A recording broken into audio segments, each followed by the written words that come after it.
Vamos a abrir nuestras Biblias en el Evangelio según San Mateo, capítulo 25, y vamos a leer una de las 4 parábolas que aparecen ahí en el capítulo final del capítulo 24 y 3 que aparecen en este capítulo. Y esta es la de las 10 vírgenes. Pienso yo que es muy conocida la historia. Dice: entonces el reino de los cielos será semejante a 10 vírgenes que, tomando sus lámparas, salieron a recibir al esposo. 5 de ellas eran prudentes y 5 insensatas. Las insensatas, tomando sus lámparas, no tomaron consigo aceite, mas las prudentes tomaron aceite en sus vasijas, juntamente con sus lámparas. Y tardándose el esposo, cabecearon todas y se durmieron. Y a la medianoche se oyó un clamor: aquí viene el esposo, salid a recibirle. Entonces todas aquellas vírgenes se levantaron y arreglaron sus lámparas. Y las insensatas dijeron a las prudentes: dadnos de vuestro aceite, porque nuestras lámparas se apagan. Mas las prudentes respondieron diciendo: para que no nos falte a nosotras y a vosotras, id más bien a los que venden y comprad para vosotras mismas. Pero mientras ellas iban a comprar, vino el esposo, y las que estaban preparadas entraron con él a las bodas, y se cerró la puerta. Después vinieron también las otras vírgenes, diciendo: Señor, Señor, ábrenos. Mas él, respondiendo, dijo: de cierto os digo que no os conozco.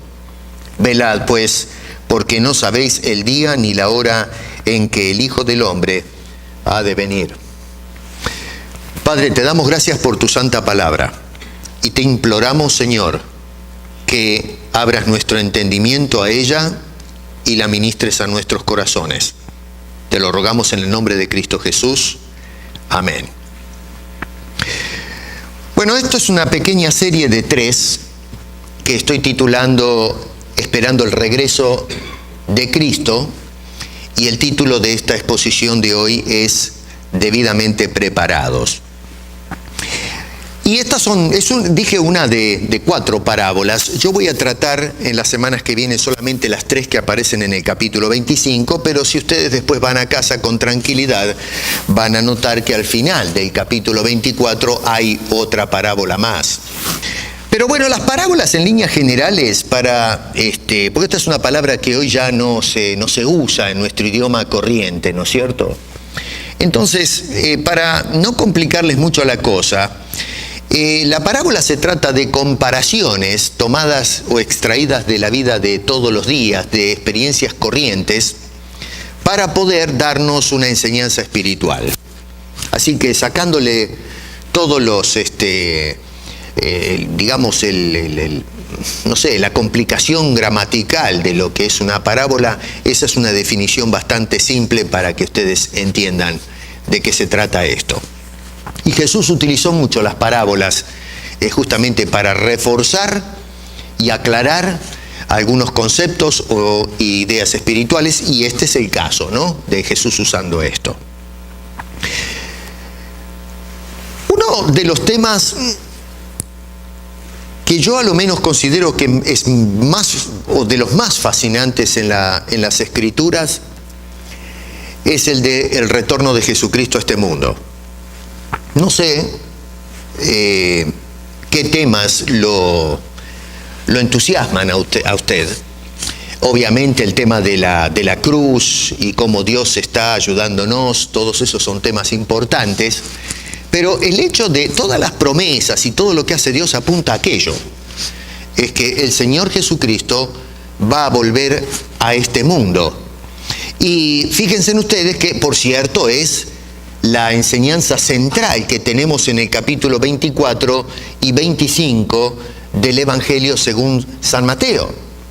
Por ejemplo, si hacemos un par de versículos ahí para que se den cuenta de esto, en el capítulo 24, versículo 30 dice, entonces aparecerá la señal del Hijo del Hombre en el cielo, y entonces lamentarán todas las tribus de la tierra, y verán al Hijo del Hombre viniendo sobre las nubes del cielo con poder y gran gloria. Ojo, ¿no? Porque no es el advenimiento de aquel Jesús golpeado, naciendo allá en un pesebre, ¿no es cierto?, de mala muerte, en los tiempos de los discípulos y de Jesús y Juan el Bautista. El Jesús insultado, vituperado y maltratado. Este es un cuadro completamente distinto al que se nos dan en la vida terrenal de Jesús en su primer advenimiento. Y en el capítulo 25, verso 31 y 32, noten que dice, cuando el Hijo del Hombre venga en su gloria, y todos los ángeles o santos ángeles con él, entonces se sentará en su trono de gloria, y serán reunidas delante de él todas las naciones. Así que ese es el enfoque de estos dos hermosos capítulos del Nuevo Testamento, en este caso del Evangelio según San Mateo. La tendencia de la gente en la actualidad es pensar en el ahora. Nosotros estamos, yo no sé si esto tal vez tenga algo que ver la cultura, y no me refiero a la cultura de acá del norte, sino esta cultura posmoderna en la que estamos viviendo. ¿Me entienden eso? Esto es algo generalizado, no es algo solamente del continente acá norte, sino en casi todo el mundo, salvo algunos vestigios de culturas un poquito retrógradas, ¿no? Que están clavadas en la Edad Media.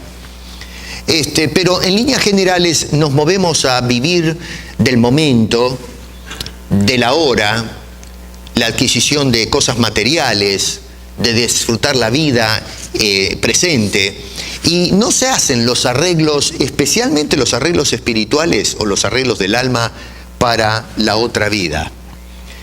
No nos alejamos mucho en el horizonte en cuanto a tiempo se refiere. Tenemos que hacer las cosas ahora.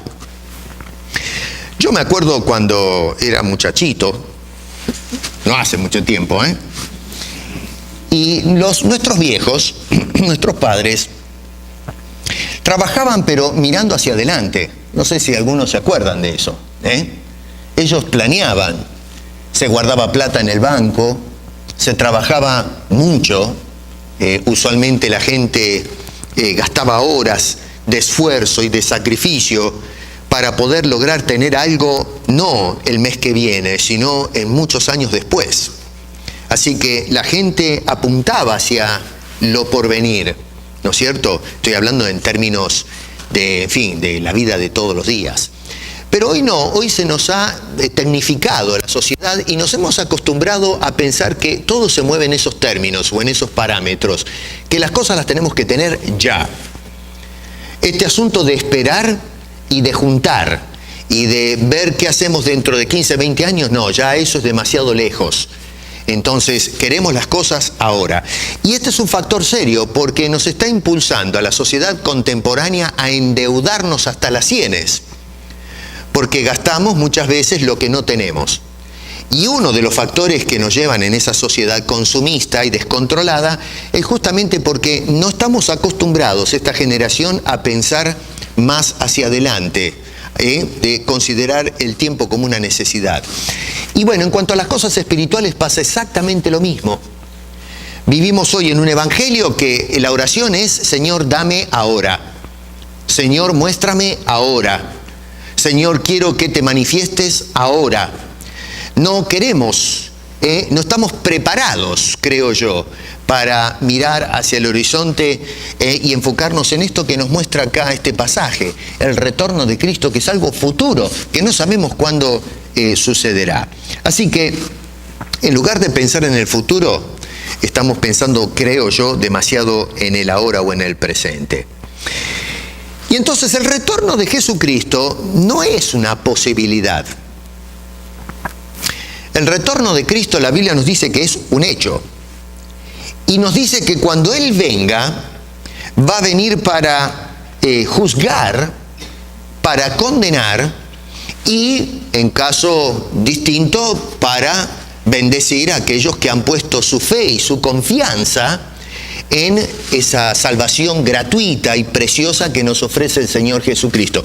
No porque yo sea mejor que el resto de la sociedad, aclaremos esto, sino sencillamente por un acto de gracia y de amor que nos movió entonces a poner nuestra fe en el sacrificio que hizo Cristo, que acabamos de anunciar a través de esta ceremonia de la Santa Cena.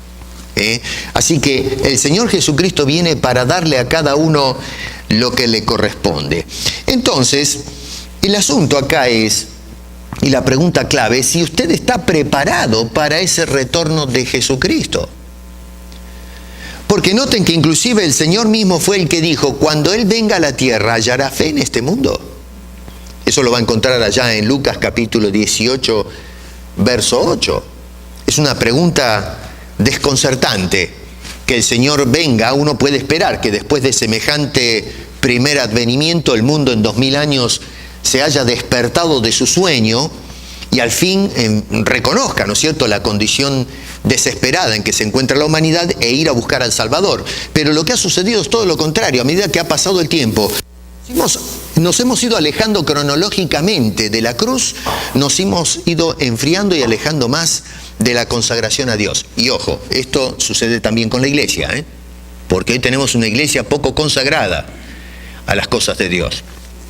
¿Estamos preparados? ¿Qué es lo que va a encontrar Jesús cuando venga? ¿Hallará fe en este mundo? Ahora bien, el contexto de este capítulo es, pero de vital importancia para poder entender qué es lo que nos está diciendo Jesús. Porque muchos intérpretes le han sacado más información a la parábola de la que realmente está dando. Y se están sacando cosas que no son el enfoque de la parábola. Entonces es muy importante mirar por qué el Señor Jesucristo plantea estas tres parábolas y qué es lo que está tratando de reforzar en lo espiritual. Resulta que después del capítulo 23, el Señor Jesucristo, después de exponer la hipocresía, pero terrible, que manifestaron la gente del clero, le llamo así a los líderes religiosos ahora, en los tiempos de Jesucristo, les va a hacer una acusación en el versículo 33 del capítulo 23, diciendo: serpientes, generación de víboras, ¿cómo escaparéis de la condenación del infierno? Estas son palabras durísimas que lanza el Señor Jesucristo contra esta gente. Ahora, acá hay que tomar en cuenta que cuando Jesús está diciendo esto, les está diciendo: ustedes están listos. No tienen posibilidad alguna de salvación. Y tenemos que tomar en cuenta a quiénes está hablando, o de quiénes, si se quiere, ¿no? Está hablando de gente que creía en Dios. Era gente que francamente se memorizaban pasajes de la Biblia entero, eran expertos en las Sagradas Escrituras que estaban publicadas en ese entonces, que en este caso es el Antiguo Testamento.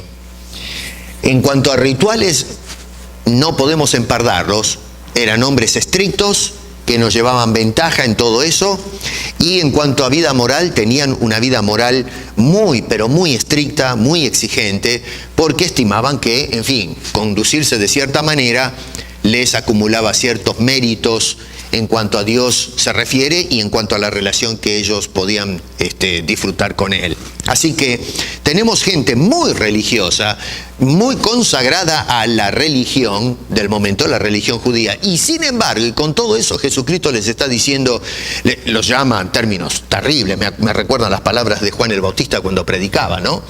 Y les dice que están condenados en el infierno. Cuidado con esto, porque nos pone a pensar a nosotros que si Jesús le dice esto a los líderes religiosos en el primer siglo, bueno, los que hoy practican la religión, bueno, ¿qué nos cae encima? Porque muchos creen que por creer en Dios, ir a la iglesia y hacer ritos y cosas por el estilo, eso me garantiza la entrada al cielo cuando Jesucristo venga. Pero atento y cuidadito con esto, porque estos hombres tenían esas cosas y mucho más, y sin embargo el Señor Jesucristo dice que están condenados en el infierno. Ahora resulta que Jesús después, versos 37 al final, lo que va a hacer es elevar una lamentación contra el pueblo. Dice allí: Jerusalén, Jerusalén, que matas a los profetas, etcétera, ¿no? Y lo que está más o menos Jesucristo es denunciando la obstinación descarada del pueblo de resistir, de no aceptar la salvación que se le está ofreciendo gratuitamente a través de Cristo el Mesías, que habían anunciado los profetas en el Antiguo Testamento y que ellos habían perseguido, el pueblo mismo, la nación, y les habían dado muerte. Y esto hay que tomarlo muy en cuenta, porque los líderes religiosos que acaba de denunciar Jesucristo, ¿de dónde salieron? No es una élite, una casta especial de gente distinta al resto de la gente de Jerusalén. No, es el pueblo. Los escribas y los fariseos salían de esta gente, eran la nata de la sociedad en ese entonces, pero eran personas del pueblo.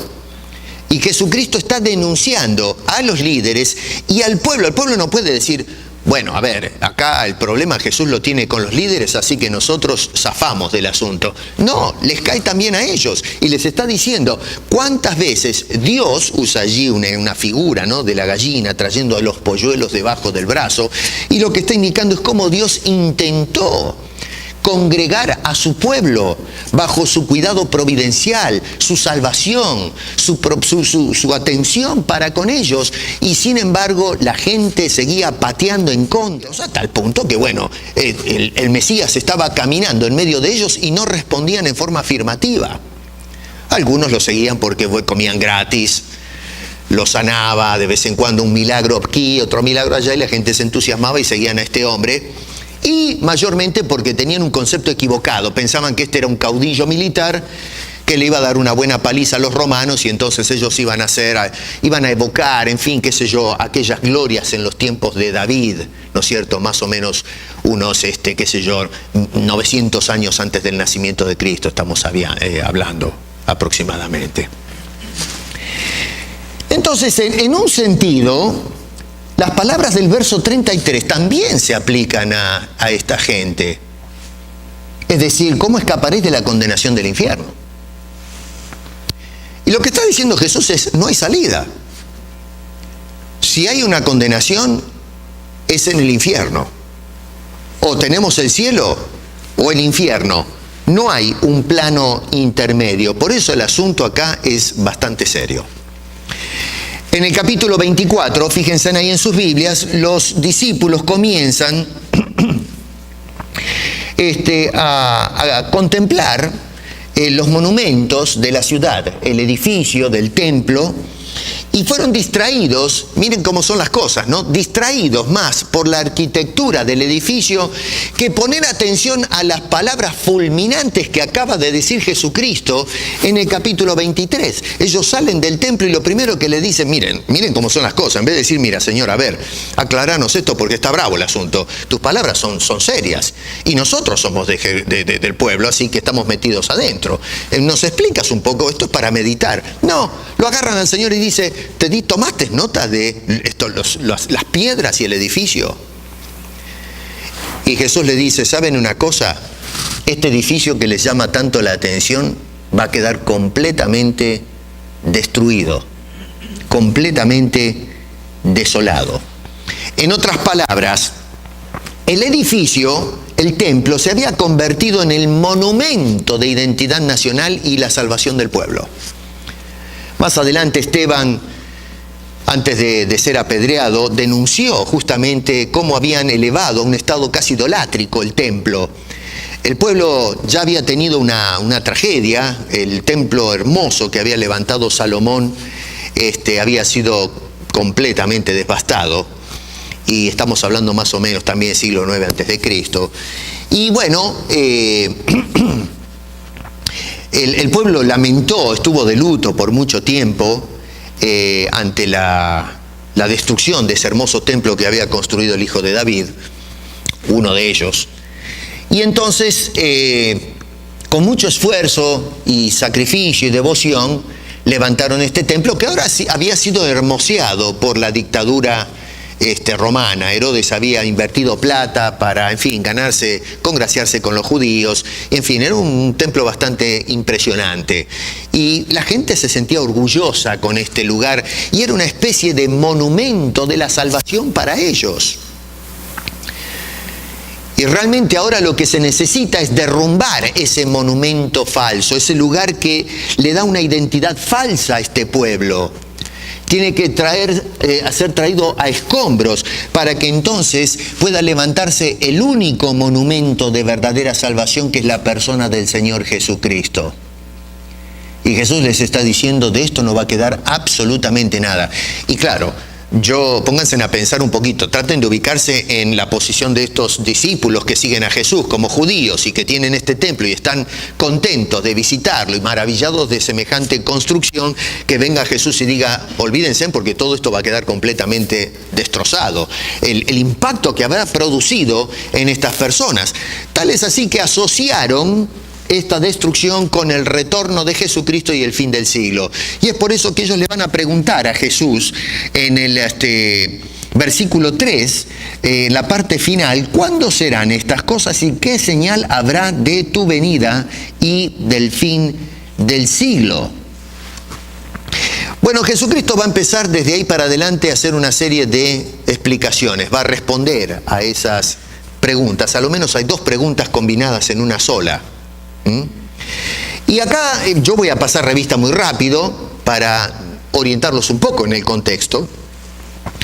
Pero noten ustedes que el Señor nos habla, y se ha especulado, déjenme decirles, enormemente acerca de las señales que se enlistan acá en este capítulo 24 del verso 5 en adelante.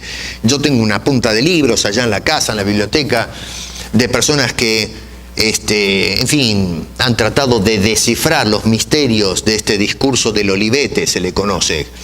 Y bueno, han contado cuántos terremotos hubo en estos últimos 2000 años, cuántas guerras, y después de hacer la suma de todas estas cosas, más o menos van calculando para qué entonces va a venir el Señor Jesucristo. Y tal es así que hoy inclusive se escucha a mucha gente que cuando ve todo el caos en el que estamos viviendo, dicen, a mí me parece que Jesucristo está a la vuelta de la esquina. Hay mucha gente que está esperando que Jesucristo venga en cualquier momento, mirando las señales o mirando los sucesos que se están dando. Pero estamos haciendo lo mismo que los discípulos, estamos poniendo el ojo en el lugar equivocado. Jesús acá no está diciendo, miren las señales. Tomen nota que en el versículo 6 Jesús dice, y oiréis de guerras y rumores de guerras, mirad que no os turbéis. La gente cuando ve todo esto se turba y dicen, ya está, se termina el asunto. Pero Jesús dice, no os turbéis. ¿Por qué? Dice, porque es necesario que todo esto acontezca, pero aún no es el fin. La gente hoy, y los comentaristas que tengo yo, lo que ven todas estas cosas y dicen, ya es el fin. Pero Jesús es el que nos está diciendo, ¿cuál es tu autoridad a fin de cuentas? ¿Jesús o los escritores? Jesús te está diciendo, pon atención, cuando veas estas cosas van a suceder, son necesarias. Acá hay mucho para hablar que no me quiero explayar en eso, del por qué son necesarias, pero en definitiva Jesús dice, pongan atención porque eso no anuncia el fin. En el versículo 8 dice, y todo esto será principio de dolores. No es el final del parto, a ver si me permiten esa ilustración, sino que es el arranque de las cosas, es lo que está anunciando que comienza la cuenta regresiva, pero no es anuncio del final de las cosas. Esto que estoy diciendo y que está diciendo Jesús, porque no soy yo el que digo esto, lo está diciendo el mismo Señor Jesucristo, según nos cuenta Mateo, es muy serio, porque en la actualidad mucha gente está mirando las señales de las cosas que están pasando en el mundo para poder dilucidar el momento preciso en que el Señor Jesucristo va a venir a este mundo, a esta tierra, el retorno de Cristo. Y pierden de vista las mismas palabras de Jesús que nos está diciendo que de la hora nadie sabe. Verso 36 dice, pero del día y la hora nadie sabe, ni aun los ángeles de los cielos, sino solo mi Padre. Y entonces en el verso 42 de ese mismo capítulo dice, velad pues, porque no sabéis a qué hora ha de venir vuestro Señor. Así que terminemos de decir, hermanos, a esta hora va a venir Jesucristo. El año que viene han salido, en los últimos meses y años, han salido un montón de individuos que han pronosticado que la fecha precisa en que viene Jesús y todavía lo estamos esperando. Olvídense del asunto de mirar las señales y pongamos atención a una vida consagrada.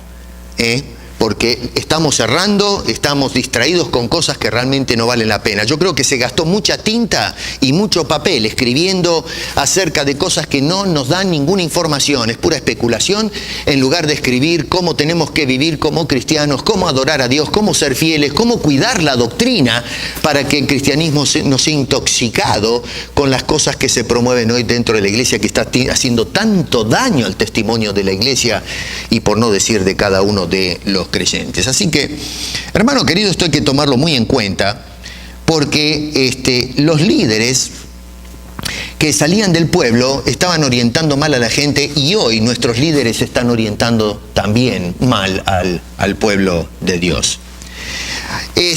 Bueno, yo creo, no sé, ¿no?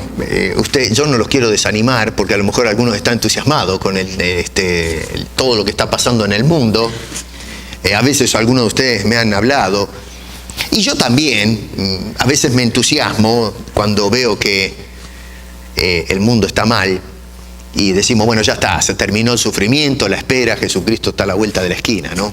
No quiero pincharles el globo de decir, bueno, yo pensé que Jesucristo venía y resulta que ahora me dice el pastor que no, que esto es principio de dolor, entonces, ¿qué estoy esperando? No, tenemos que tener, Jesús nos dice todo esto para que tengamos el entusiasmo vivo de que el Señor Jesucristo va a venir a este mundo. Así que no te desanimes, hermano, pero no pongas los ojos en el lugar equivocado, porque ahí es donde te vas a frustrar. Y bueno, mientras esperamos entonces el retorno de Jesucristo, Jesús nos advierte, eso sí, otra vez, no se concentren tanto en las señales, pero nos va a decir en qué nos tenemos que concentrar. Y nos va a decir Jesús en el capítulo otra vez 24, versículo 4, cuidado con esto, mirad que nadie os engañe. En lugar de distraerte con las señales, Jesús dice, cuidadito de no ser engañados. Porque eso es un problema. El problema no está en si me equivoqué con las señales o no. Eso no tiene mucha importancia. El problema es que muchas veces caemos en la trampa de gente sin escrúpulos que realmente nos quiere apartar la vista de lo que es importante, que es la salvación, y estar listos para cuando el Señor Jesucristo venga. Porque va a venir. Es un hecho que Jesús viene. No sabemos cuándo, pero viene. Pero entonces Jesús dice, cuidadito con las personas que van a procurar engañarlos. Y hoy, así como los líderes de Israel, que fueron acusados de hipocresía en el capítulo 23, engañaban al pueblo, nosotros hoy estamos siendo engañados por gente sin escrúpulo. Otra vez dice el Señor Jesucristo en el verso 5, porque vendrán muchos en mi nombre diciendo, yo soy el Cristo, y a muchos engañarán. En el verso 24 dice, porque se levantarán falsos cristos y falsos profetas. Nota que dice se levantarán. No, se están levantando. Eventualmente se van a levantar. Y harán grandes señales y prodigios de tal manera que engañarán, si fuere posible, aún a los escogidos. Y sabes una cosa, hoy, en este presente tuyo y mío, hay muchos de estos falsos cristos y falsos profetas y falsos apóstoles que hacen señales y hacen prodigios y son mentirosos, farsantes. Gente que está pensando no en el retorno de Cristo, sino sacarle dinero a la gente, buscando la gloria y la honra.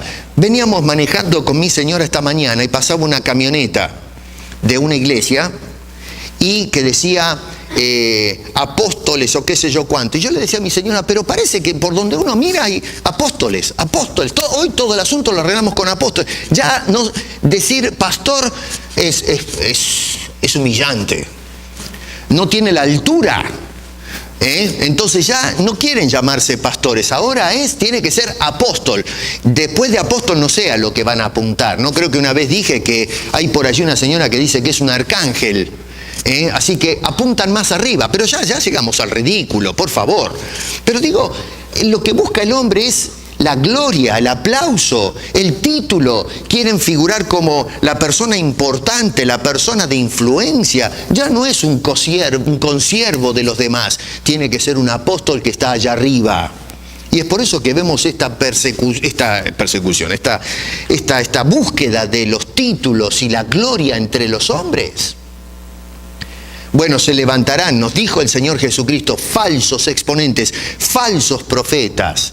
Falsos porque hablarán cosas que no se cumplen y la gente los va a seguir. Dice que hay una posibilidad que lleguen a engañar incluso algunos de ellos aún a los escogidos. No sean engañados, dice Jesús. Olvídate de las señales y pon atención del peligro real mientras esperamos el retorno de Cristo. Número 2, no dejen de estar velando. 1, no dejen engañarse. Número 2, no dejen de estar velando. Capítulo 24, verso 36 dice, pero el día y la hora nadie sabe, ni aun los ángeles de los cielos, sino solo el Padre. Así que nos advierte del retorno de Jesucristo, que será un retorno repentino. Después lean bien toda esta porción. Será como ladrón en la noche. Y entonces nos dice el Señor en el versículo 42, velad por lo tanto.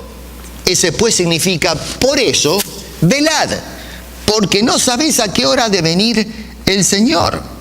¿Y por qué? Verso 44, porque el Hijo del Hombre vendrá a la hora que no penséis. Volviendo al tema de las señales. Vuelven las personas a mirar las señales, cuentan los terremotos, cuentan las guerras y las persecuciones y todo lo demás y dicen, bueno, 1 más 1 da 2. Y Jesús que dice, nadie sabe. Tú piensas que sabes que el Señor Jesucristo va a venir, pero el Señor dice, no lo sabes. Y no solamente eso, pero dice, va a aparecer cuando nadie lo espera. Si tú miras las señales y dices, ya está a la puerta, bueno, entonces quiere decir que es evidente el retorno, pero Él dice, cuando nadie lo esté esperando, bueno, allí es cuando el Señor va a aparecer. Así que de repente se levanta un loco y establece la paz y la tranquilidad en el mundo, levantamos la economía, empezamos a vivir tranquilos, nos vamos de vacaciones, gastamos plata, tenemos un estándar financiero fenómeno y podemos llegar a la conclusión, nos relajamos y decimos, no se cumple, Jesús no va a venir todavía porque las señales no se dan. Bueno, ¿sabes una cosa? Probablemente es en ese momento que aparezca el Señor Jesucristo. Dice, cuando nadie lo espere, cuando estén todos tranquilos y relajados, allí va a tocar la puerta. Y ahí es cuando se terminó el asunto. Ahí empieza el baile, para aquellos que no tomaron nota. Y entonces nos llama Jesucristo justamente a velar. ¿Por qué? Porque la gente está viviendo en el presente, así como en el primer siglo, una vida totalmente despreocupada, una vida totalmente desleal y totalmente indiferente al hecho de que Jesucristo viene a este mundo otra vez y le va a dar a cada uno lo que le corresponde. ¿Estás listo para eso? ¿Estás preparado para eso? Por eso Jesús denunciaba a los líderes en el capítulo 23 y al resto del pueblo, para decirles, ustedes se quedan afuera, ustedes tienen un serio problema. No, pero escúcheme, tenemos el templo, creemos en Dios, adoramos en el templo, oramos en las plazas, enseñamos al pueblo, el pueblo nos escucha y nos sigue a nosotros, y Jesús les está diciendo, generación de víboras, se van todos a la condenación del infierno. Esas son las palabras de Jesús, no mías. El asunto es bastante serio. Entonces, en estas 3 parábolas del capítulo 25, vuelvo a repetir la parábola que aparece al final del capítulo 24, pero más o menos apuntan a lo mismo. Pero en estas tres parábolas, Jesús va a usar estas ilustraciones para llamarnos a tres cosas. Entonces, mientras esperamos ese retorno de Cristo, y Jesús nos va a hablar de, número 1, preparación. Número 2, fidelidad. Y número 3, servicio. Repito, mientras esperamos el retorno de Cristo, preparación, fidelidad y servicio. Estas tres cosas se están pasando por alto. Y cuando venga Jesús nos va a agarrar desprevenidos, porque no estamos tomando nota de esto. Y eso es lo que quiere puntualizar Jesucristo, precisamente en estas tres parábolas que tenemos. Hoy vamos a trabajar con la preparación, que es esta parábola de las bodas estas que se mencionan aquí. En el capítulo 22, verso 44 dice: por tanto también vosotros estad preparados. Preparados. ¿Estás preparado para eso? Hermano querido, nosotros nos preparamos para todo. Si tenemos que ir a buscar un trabajo, nos preparamos. Me afeito, me pongo un buen traje, me tomo un buen té de tilo para no ir nervioso a la entrevista. Las señoras se tiran el armario encima, se arreglan, se calman.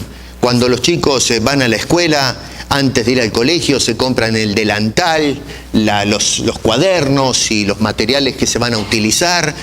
Si vamos a, vamos a ir de vacaciones a algún lugar, lo mismo, nos preparamos. Pero cuando se trata de la vida eterna, de nuestro destino eterno, de nuestra vida futura, el hombre no se está preparando. Y Jesús nos está dando una seria advertencia: estad preparados, dice el Señor. Ahora, lo vemos esto en la aparición de la historia esta de las 10 vírgenes. La historia, yo creo que no necesita mucha explicación, es muy clara, muy directa, muy simple. Tenemos a 10 jovencitas, que no son la novia. Muchos interpretan allí entre las vírgenes la novia, pero acá no interesa mostrarnos la novia. La novia, en términos teológicos, sería la iglesia, pero acá no se piensa en la novia. Acá tenemos a estas vírgenes y al esposo. Ese es todo el meollo del asunto, y ahí es donde gira la parábola. No traten de distraerse con otras cosas.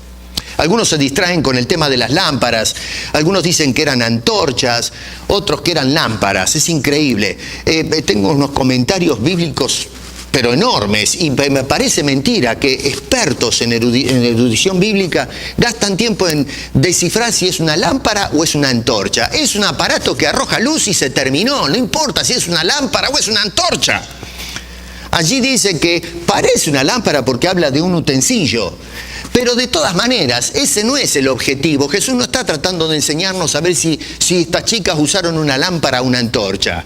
Lo que está diciendo es que eran 10 vírgenes que habían sido invitadas a formar parte del cotejo de bodas. No era la novia, era el cotejo de bodas, iban a formar parte de eso. Y las chicas, cuando se cansan, invitan a ¿cómo se llaman? Las damas de compañía. A veces tienen 3, 4, 5, media docena, una docena, qué sé yo. El que tiene plata invita a más gente, ¿no?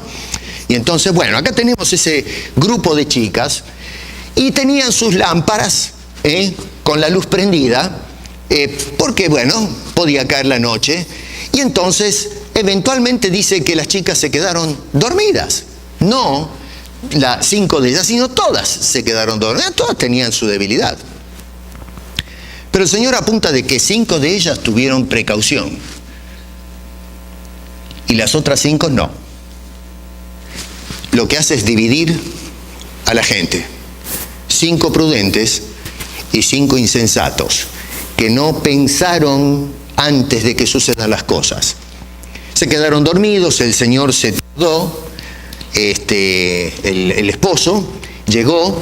Las chicas que, en fin, tenían aceite de sobra, se les apagaba la lámpara o la antorcha, Y entonces pudieron echar más aceite, porque era el combustible, para mantener eso prendido. Y las otras que dijeron, no hace falta, va a venir enseguida el Señor, el esposo, no nos preocupemos, que vamos a andar gastando tiempo en ir a buscar aceite, hay que llevar una bolsa de más, quede incómodo, qué sé yo. Pero la cosa es que no se proveyeron de la extra, y cuando llegó el momento se quedaron sin aceite, se les apagaban las lámparas. Salieron a buscar aceite, los negocios a esa hora, a la medianoche, dígame usted dónde va a encontrar un negocio abierto.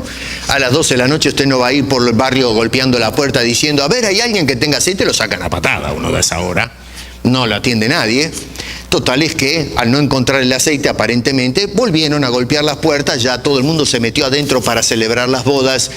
Y golpearon hasta que alguien abrió. El esposo abre la puerta y dice, yo no las conozco, no sé quiénes son ustedes. Se quedaron afuera.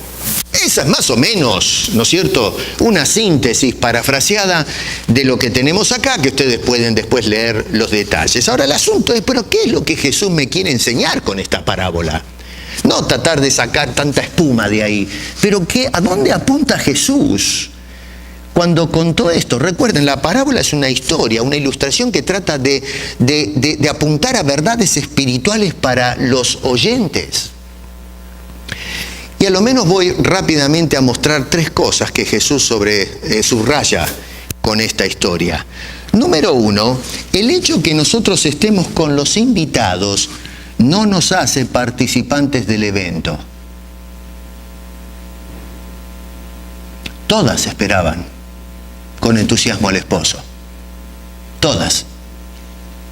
Y yo no sé, ¿no? Acá ya entro en especulación, pero me pregunto, cuando estaban sentadas esperando, ¿qué hacían? Y yo creo que conversaban. ¿Qué hace usted cuando está?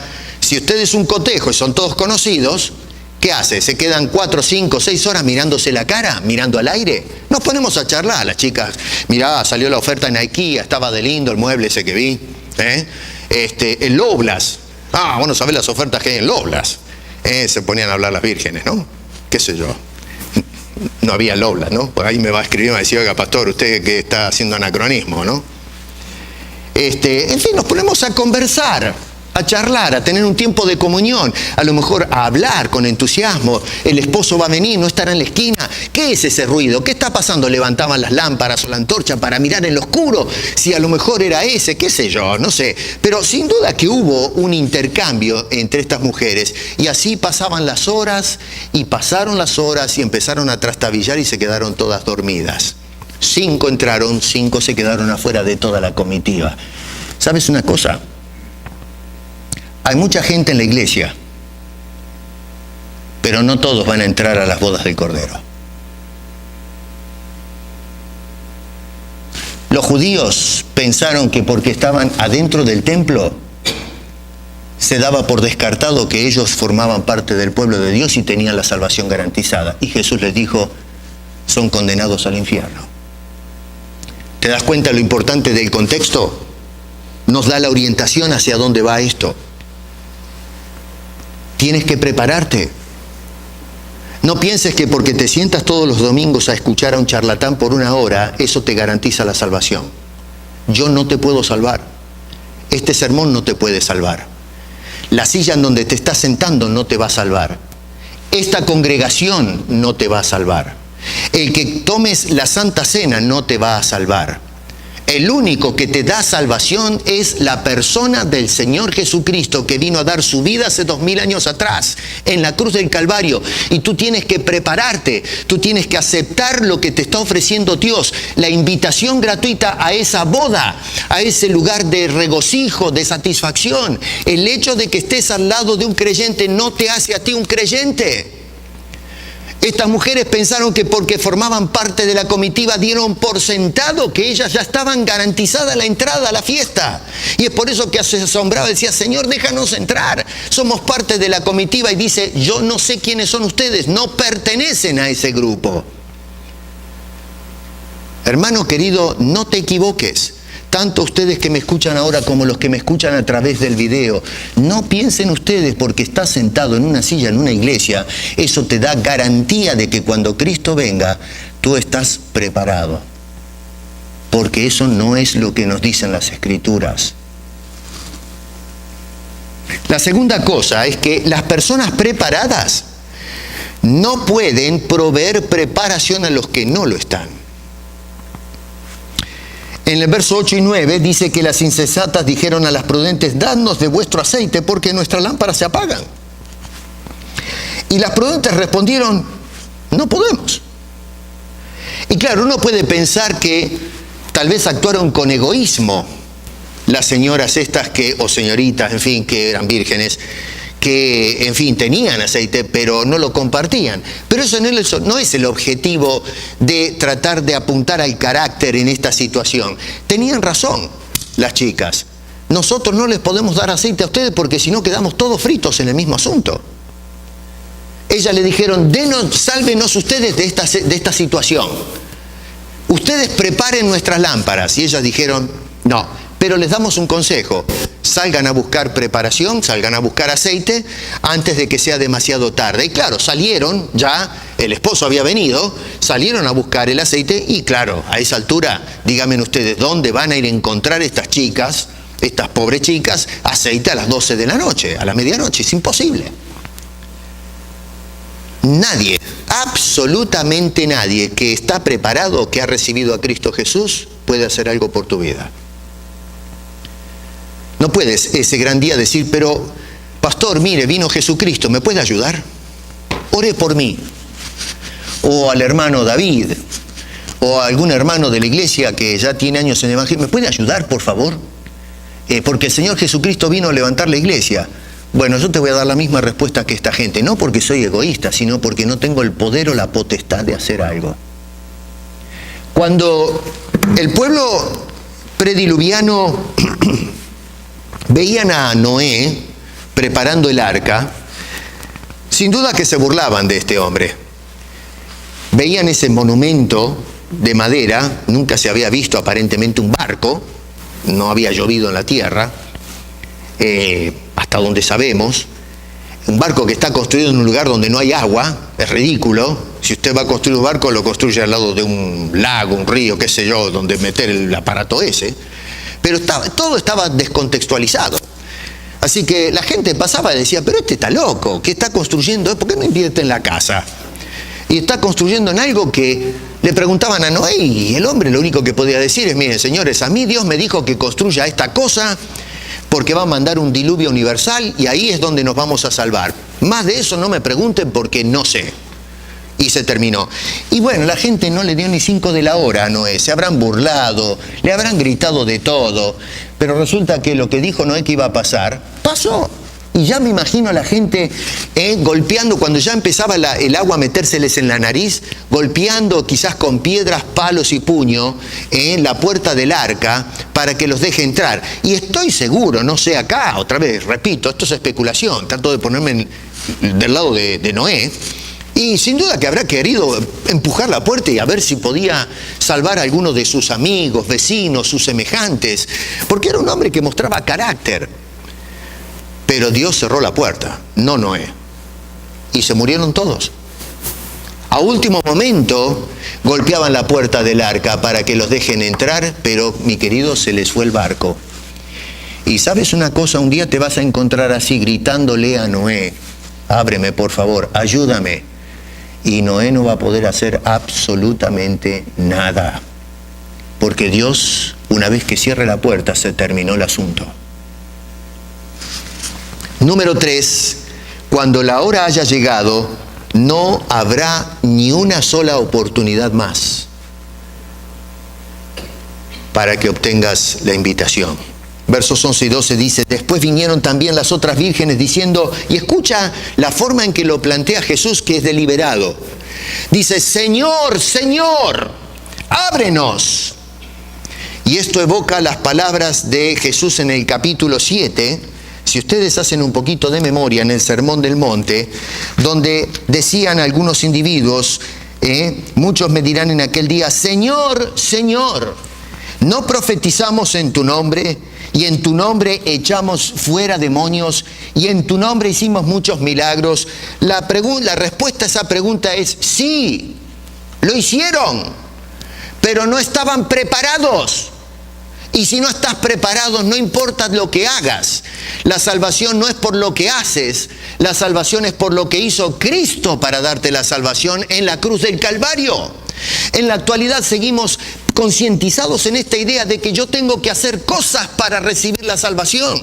Y no entendemos que es Dios el que nos prepara. Por eso envió a Jesucristo hace 2000 años atrás a extender sus brazos en aquella cruenta cruz para prepararnos para aquella hora fatídica, cuando Dios cierre los libros de la historia y entonces quiera salvar a aquellos que prestaron atención, pero aquellos que cerraron su corazón y sus oídos, les cerrará la puerta.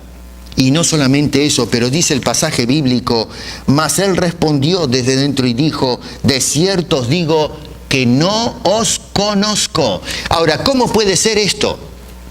Si éstas formaban parte de la comitiva, ¿cómo es que no las conoce?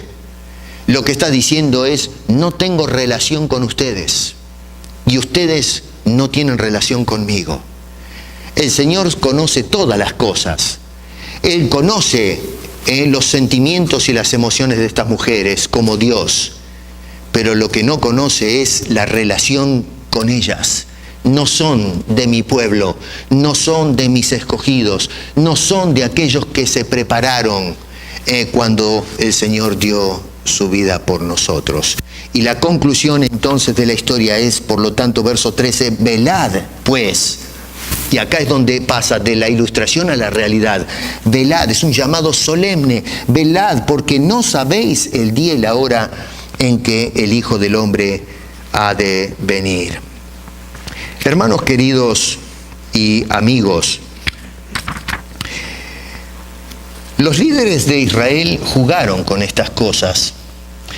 Tal es así que tuvieron más confianza en el templo y en la religión que abrazaron, en su ego, en su soberbia, que en las palabras del Mesías.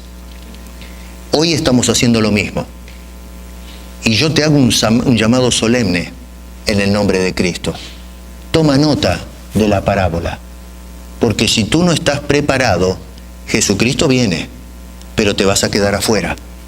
Y afuera es la condenación del infierno.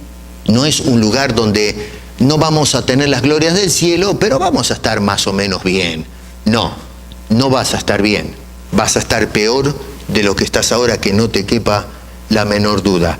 Yo sé que mucha gente se mofa de esto, pero el tiempo me va a dar la razón, porque la Biblia lo dice así. No porque yo tengo razón, sino porque la Biblia tiene razón. Y yo creo lo que nos dice Dios en su santa y bendita palabra.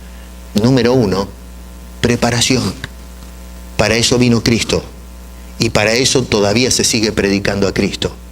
Para prepararnos o ser preparados a través de la verdad del Evangelio.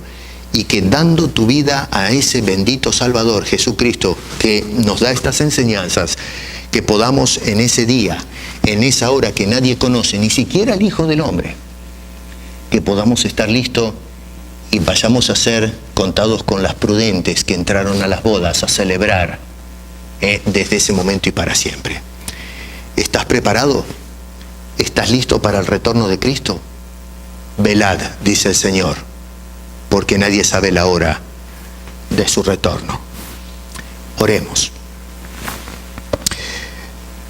Amante Señor, qué historia espeluznante para aquellos que cierran su corazón al Evangelio. Oh Señor, Señor, te imploramos por el corazón de aquellos que todavía no toman nota. Ábreles el corazón. Permite que la fe los lleve a la cruz y que acepten ese regalo precioso y gratuito que tú ofreces a los hombres. No tienen que hacer nada, no tienen que pagar nada, no hay precio alguno que se pueda pagar, tú lo pagaste todo. Pero que, Señor, se acepte esa invitación gratuita para que cuando llegue el momento de tu retorno sean contados con los prudentes y podamos entrar a la celebración de las bodas de ese Cordero, tú nuestro Salvador. Gracias, Señor, por tu palabra y tus advertencias y la esperanza de que vienes por nosotros. En el nombre de Cristo Jesús. Amén.